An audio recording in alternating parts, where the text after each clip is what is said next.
Hello, young writers. I hope you are all well. So, for the first writing exercise, what I'd like to do is get a piece of paper and a pen or pencil, felt tip crayon, whatever you decide to choose. Place the pen or whatever you're using on the paper, and for around 10 seconds, move your hand around the page without looking. Let your motions guide what your hands do, and stop.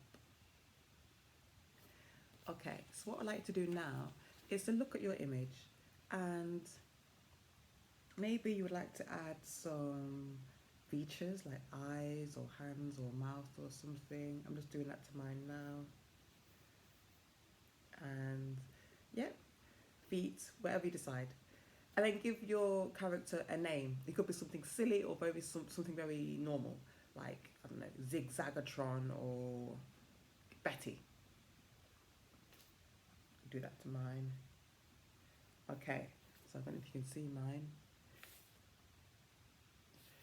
Now, looking at your character, I would like you to think of some personal attributes and details. So, for instance, where was it born? It's in City Hospital, behind rain clouds, on Mars. Where does your character live? Does it live under your bed, in your granddad's car bonnet, in the washing machine at the bottom of the garden, on mountain tops, wherever? What does your character like and dislike? Think of a few things.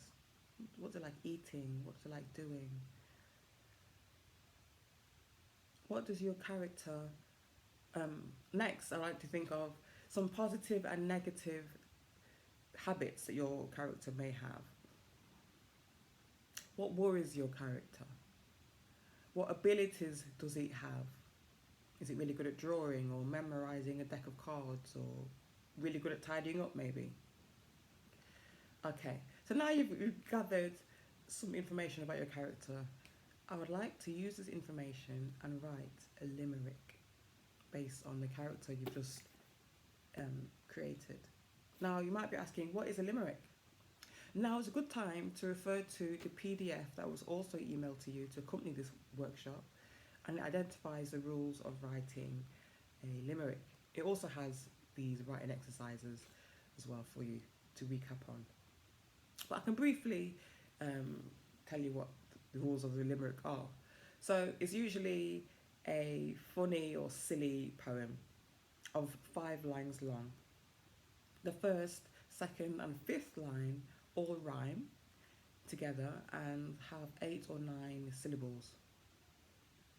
The first line often identifies a character and a place. The third and fourth line, they have their own rhyme, and they are a rhyming couplet by themselves, and are 5 or 6 syllables long.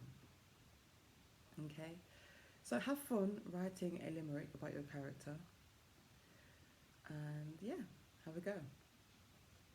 Once you've done that, once you've written a limerick about your character, maybe you would like to write a limerick about someone you know, a famous person you like or dislike, maybe a family member, a friend, yourself, a character you've recently read about in a book. Have a go and have fun. Limericks are supposed to be fun and silly, so have fun doing it. The PDF emailed to you also has an example of a limerick that might help you.